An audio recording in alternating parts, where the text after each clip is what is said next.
하만의 위기에 대해서 계속해서 말씀을 나누도록 하겠습니다. 하만이 위기에 처한 것은 저 그리스도가 결국은 멸망하게 될 것의 예표입니다. 저 그리스도는 결국 멸망당하도록 되어 있습니다.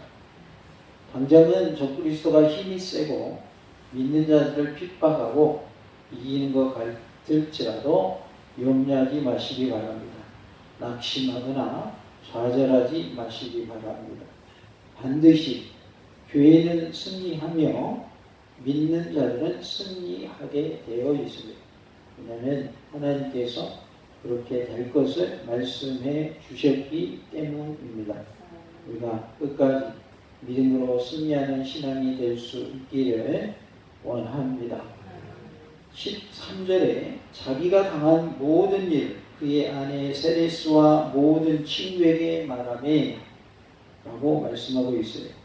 하만은 코가 쑥 빠져가지고 아침에 당한 수치스러운 일을 얘기합니다.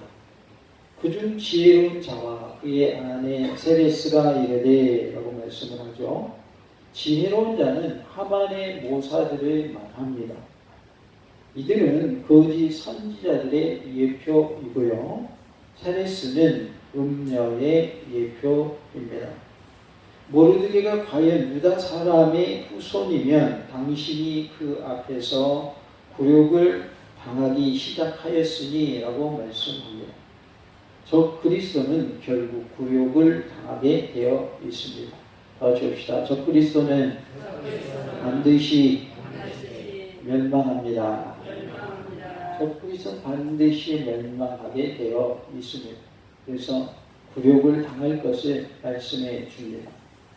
교황은 엄청난 권세를 자랑하고 하나님의 대리인을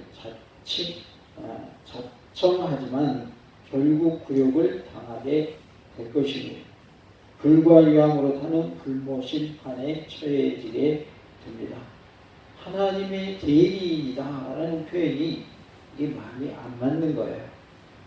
하나님의 아들로서 이 땅에 오신 분은 예수님 한 분밖에 없어요. 그 어느 누구도 교황이라 할지라도 하나님의 대리인이 될 수 없음을 깨달아야 할 줄로 믿습니다. 많은 이단들이 있는데 이단의 대표들이 하나님의 대리인이 될 수 없습니다. 예수님만이 하나님의 아들로서 이 땅에 오신 유일한 구원자십니다. 예수님이 나다라고 한다면 그것은 잘못된 것입니다. 예수님만 하나님의 아들로서 하나님의 대리자로 우리에게 오신 분이다 이렇게 말할 수 있는 것이죠. 그래서 하나님은 예수님, 성령님 이렇게 삼위가 계신데 한 분 하나님이시죠. 그래서 하나님의 아들이시지만 예수님 자신이 곧 하나님이십니다. 그래서 그 어느 사람도 어느 누구도 자기가 예수님이라고 말한다고 하면 그것은 잘못된 것이다 라는 것을 우리는 알아야 돼요. 그러니까 교황이라 할지라도 하나님의 대리인이 될 수 없는 거예요. 능히 그를 이기지 못하고 그랬어요. 저 그리스도는 절대로 참교회, 참성도를 이길 수 없습니다. 겉으로 볼 때에는 믿는 자들을 핍박하고 그들을 죽이는 일을 하지만 감옥에 가두는 일을 하지만 그것이 전부가 아니라는 것을 알아야 합니다.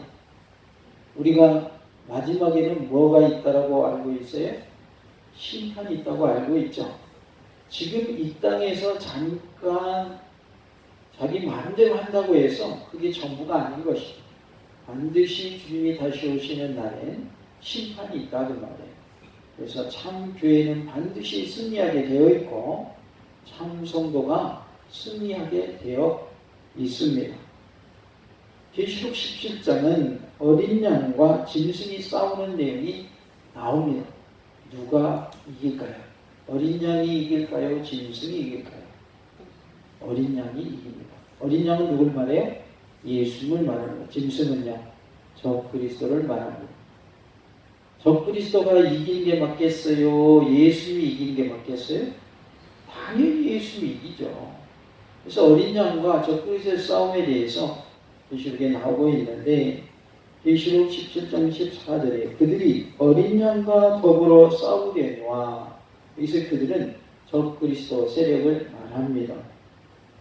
그들은 짐승의 비유가 됩니다. 어린 양은 그리스도 예수를 말해요. 어린 양은 만주의 주시오 만왕의 왕이시므로 그들을 이기실 터이요 라고 말씀을 하고 있어요. 만주의 주가 되시고 만왕의 왕이신 예수님은 반드시 적그리스도를 이길 수밖에 없는 것이죠. 만왕의 왕, 만주의 주가 되시기 때문입니다. 또 그와 함께 있는 자들, 그 부르심을 받고 택하심을 받은 진실한 자들도 이기리로다 라고 말씀을 하고 있습니다. 그와 함께 있는 자들은 참교회의 성도들을 말하고 있어요. 그러니까 어린 양 예수님만 이기는 것이 아니라 예수님을 잘 믿는 참교회의 성도들도 반드시 이긴다는 거예요. 더 지읍시다. 우리도 예수님과 함께 이깁니다. 예수님이 우리와 함께 하시기 때문에 우리도 이기는 거예요. 우리가 개인적으로 보았을 때에 마귀와 싸워 이길 수 있어요, 없어요? 이길 수 없습니다. 적그리스도와 싸워 이길 수 있어요, 없어요? 없습니다. 우리 개인적으로는 할 수가 없어요. 그러나 예수님이 나와 함께 하시기 때문에 우리가 이길 수 있는 거예요. 만왕의 왕, 만주의 주 예수님이 이기실 것이고 또 그와 함께한 자들도 이길 것이다 라고 말씀해 주고 있습니다. 하만의 권세가 대단했어요. 그래서 모르드게를 죽이려 했고 유다인들을 죽이려고 했습니다. 그러나 왕에 의해서 반전이 일어나게 됩니다. 우리의 왕은 누구십니까? 하나님이시죠. 예수님 우리의 왕이시죠. 왕에 의해서 반전이 일어난다 그 말이에요. 예수님 다시 오시기 전까지는 적그리스도 세력이 득세하게 돼 있어요. 그래서 이 세상을 다 다스려요. 자기 하고 싶은 대로 마음껏 통치를 해요. 그러니까 누구와 같은 거예요, 본문에? 하만과 같은 거예요. 왕 다음으로 이인자가 누구예요? 하만이죠. 자기 하고 싶은 대로 다 하죠. 근데 결국 누구에 의해서 반전이 일어났어요? 왕에 의해서. 판세를 뒤집을 수 있는 건 누가 할 수 있다? 왕이 할 수 있다. 그 왕 되신 분이 누구다? 하나님이시다 그 말이에요. 왕이신 하나님, 왕이신 예수님이 반전되게 하신다 그 말이에요. 그래서 이 세상에 악인들이 형통한 것 같고 잘 나가는 것 같지만 그게 전부가 안 되는 걸 알아야 돼요. 눈에 보이는 것이 전부가 아님을 우리는 깨달아야 할 줄로 믿습니다. 우리는 보이지 않는 영적 세계를 볼 수 있어야 돼요. 그것을 우리는 뭐라고 그래요? 영안이 열려야 한다 이렇게 말해요. 영안이 열려지기를 원합니다. 천군 천사가 우리를 호위하고 있는 것을 볼 수 있어야 돼요. 불말과 불병거로 우리를 지키시는 하나님이심을 우리가 볼 수 있어야 된다 그 말이에요. 하나님의 말씀 붙잡으면 우리는 우리의 영안이 열려지고 하나님의 도우심의 역사를 깨달을 수 있는 줄로 믿습니다. 지금 코로나 상황이지만 코로나 속에서도 하나님 우리를 지켜주고 계십니다. 앞으로도 지켜주실 줄로 믿습니다. 우리의 믿음 또한 하나님이 지켜주시리라 믿습니다. 지금 믿음이 연약한 분들은 지금이 정말 대환란과 같은 시기예요. 왜요? 교회에 나오자니 코로나가 무섭고, 그렇죠? 교회에 안 가자니 가기는 가야 되고, 지금이 참 예수님 믿기 힘든 시기가 믿음이 연약한 분들에게는 바로 지금입니다. 믿음이 있는 분들도 흔들리기 쉬운 때가 바로 지금 이때입니다. 지금 이제 또 좀 있으면 단계를 올린대잖아요. 거리들이 단계를 올린다고 지금 그러고 있어요. 그럼 예배드리기도 녹록지 않을 것입니다. 우리가 어려운 때일수록 믿음을 지켜나가기를 원합니다. 내가 몸이 아파서 건강이 안 좋을 때일수록 더 하나님을 가까이 하시기 바랍니다. 삶에 어려움이 있고 고통이 있을 때에 하나님을 더 가까이 하시기 바랍니다. 어떤 분들은 그래요. 내가 병 다 나오면 교회에 나오겠대요. 그때부터 예수님 믿겠대요. 나는 지금 너무 바빠서 할 일이 많아서 교회 갈 시간이 없대요. 그래서 한가해지면 교회에 오겠대요. 우리 한번 생각해 봅시다. 죽을 때까지 할 일이 많아요, 적어요? 할 일 하나도 없어요? 할 일이 산적해 있습니다. 일을 하려고 하면 할 일이 너무 많아요. 그럼 언제 교회에 나올 거예요? 언제 예수님 믿을 거예요? 예수님 믿는 일은 우선순위를 하나님께 먼저 두고 예수님 믿어야 예수님 믿을 수 있는 거예요. 요즘 결혼식도 힘들고 장례식도 힘들어요. 그죠? 코로나 때문에. 근데 코로나 때문에 결혼식 안 합니까? 그래도 하든가요? 잘 모르십니까? 그래도 결혼식 하더라고요. 코로나인데 왜 할까요?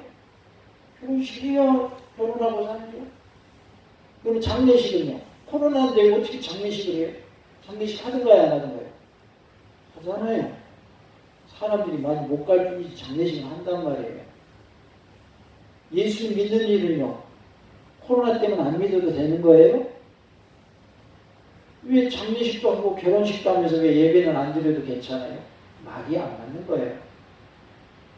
내가 정말 아파서 올 수 없다 그러면 쉬어줘야 돼요. 그건 지혜롭게 해야 돼요. 그러나 내가 올 수 있다면 예배 드리는 게 맞는 겁니다. 조심하는 거 해야죠. 우리 다 마스크 쓰고 예배 드리고 있잖아요. 그러면 우리가 그러한 대비책을 다 하면서 예배 드릴 수 있어야 되는 거예요. 마지막 핍박이 심해지면 이렇게 모이는 것도 할 수 있어요, 없어요? 그때는 모이는 것도 못해요. 숨어서 예배 드려야 돼요. 저 북한에는 지하교회가 있습니다. 중국에도 지하교회가 있고 핍박이 심한 나라들은 드러내놓고 예배를 드릴 수가 없습니다. 특히 북한과 같은 곳에서 예배드리기가 발각되면 어떻게 되죠? 잡혀갑니다. 탄광에 끌려갈 수도 있고 또 잘못하면 죽을 수도 있습니다. 근데 몰래 숨어서 예배를 드립니다. 잡히면 죽는데 왜 예배 드려야 되냐고요? 믿음을 지켜야 되니까 예배 드려야 되는 거예요. 그리고 이 땅에서 사는 것이 영원한 게 아니잖아요. 잠깐 사는 거잖아요. 오래 살아야 100년, 120년이잖아요. 그러나 죽어서는 영원히 살아야 되잖아요. 영원히 지옥 가는 것보다는 이 땅에서 잠깐 고통당하고 핍박당하고 영원히 천국 가는 게 나은 거 아니에요? 그러니까 목숨 걸고 예수님 믿는 거예요. 목숨 걸고 신앙 지키는 이유가 바로 여기에 있습니다. 우리가 안타까운 경우가 어떤 경우가 안타깝냐. 예수님 안 믿는 내 가족이 예수님 영접 못하고 죽을 때 그때가 너무 안타까운 거예요. 그래서 많은 분들이 돌아가시기 전에라도 예수님 영접할 수 있도록 영접 기도도 시키고 가능하다면 세례도 받게 합니다. 왜? 그 영혼 천국 가야 되니까. 그래서 우리가 이 땅의 삶이 전부가 아니다. 눈에 보이는 것이 전부가 아니다라는 것을 꼭 기억하고 하만에게 위기가 온 것은 저 그리스도는 반드시 멸망할 것을 보여주시는 예표적인 사건이다 하는 것을 기억하시고 믿는 자는 반드시 승리함을 믿으시기 바랍니다. 다 같이 봅시다. 믿는 자는 반드시 승리합니다. 이 약속의 말씀이 있기 때문에 우리가 예수를 믿는 거예요. 핍박이 와도 심지어 순교하기 직전에 이를지라도 때로는 순교하는 일이 있을지라도 믿음을 지키는 이유가 뭐예요? 믿는 자는 반드시 승리한다는 약속의 말씀이 있기 때문인 것이죠. 그래서 우리는 하나님의 말씀 붙잡고 끝까지 믿음을 지키는 은혜가 있기를 원합니다. 하나님에 의해서 역전될 날은 반드시 옵니다. 다 같이 합시다. 역전의 날은 반드시 옵니다. 할렐루야! 14절에 아직 말이 그치지 아니하여서 왕의 내시들이 이르러 그랬어요. 하만은 측근들에게 고민을 얘기했어요. 그런데 대비책을 세우기도 전에 왕의 내시들이 이른 거예요. 아직 말이 그치지 아니해서 그 말은 말을 하고 있는 도중에 왕이 내시를 와버렸다는 말이에요. 대책을 세우려고 모였는데 지금 대책도 세울 수 있는 시간이 와요, 안 와요? 안 와요. 대책 세울 시간이 주어지지 않는 거예요. 적그리스도의 멸망은 그가 손을 쓸 수 없을 만큼 신속히 임할 것을 말씀하고 있어요. 그래서 하나님께서 적그리스도 세력은 신속하게 멸하신다라는 것을 말씀해 주고 있습니다. 하만을 데리고 에스더가 베푼 잔치에 빨리 나아가니라 그랬어요. 에스더가 잔치를 몇 번 베푸냐면 2번 잔치를 베풉니다. 여기서 에스더가 베푼 잔치는 2번째 잔치에 해당됩니다. 에스더가 하만의 모든 음모를 행동하고 하만은 죽게 되는 그러한 잔치입니다. 에스더는 2번 잔치했듯이 우리 성도에도 2번의 잔치가 있습니다. 첫 번째 잔치는 예수님과 약혼한 약혼식의 잔치입니다. 지금은 그래서 우리는 약혼식에 비유되는 그런 신앙생활을 하고 있습니다. 예수님과 약혼한 상태 이미 우리는 한 번 잔치를 한 것이. 고린도후서 11장 2절에 바울은 말합니다. 내가 하나님의 열심으로 너희를 위하여 열심을 내노니 내가 너희를 정결한 처녀로 한 남편인 그리스도께 드리려고 중매하기로다 그랬어요. 우리가 예수님과 이제 어떻게 되는 거예요? 결혼하게 된다고 말이죠. 약혼한 상태인데 언제 그러면 결혼식이 되는가? 중매했으니까 이제 약혼이 됐고 예수님의 그러니까 제자로서 또 하나님의 자녀로서 우리가 지금 약혼한 이후의 모습과 같은 삶을 살고 있어요. 그러면 우리의 예수님과의 결혼에 해당되는 잔치, 2번째 잔치는 언제일까요? 예수님이 재림하시는 때를 말하고 있어요. 어린 양의 혼인 잔치라고 계시록 19장은 말씀을 합니다. 물론 우리가 학습을 받고 세례를 받을 때에 그렇게 비유하기도 해요. 학습은 약혼식과 같고 세례는 결혼식과 같습니다. 우리는 이제 예수님의 신부가 되었으면 이렇게 말하기도 하는데 또 다르게 표현하면 예수님이 어린 양의 혼인잔치 할 때가 그때가 결혼식에 비유될 수 있고 지금 예수 믿고 신앙생활하는 것은 약혼시간 후의 모습에 비유할 수 있겠습니다. 재림의 예수님과 우리는 결혼잔치를 하게 됩니다. 결혼을 하게 되면 아내가 남편 집에 들어가 살게 되죠. 마찬가지로 구원받은 성도들은 그리스도 예수님의 아내가 되어서 천국에서 주님과 함께 영원히 살게 되는 것이죠. 우리는 이제 이 땅에서 예수님과 동행하는 삶을 살 뿐만 아니라 천국에서도 영원히 예수님의 신부로 사는 그러한 은혜가 있을 줄로 믿습니다. 같이 합시다. 예수님의 신부로서 천국에서 영원히 삽시다.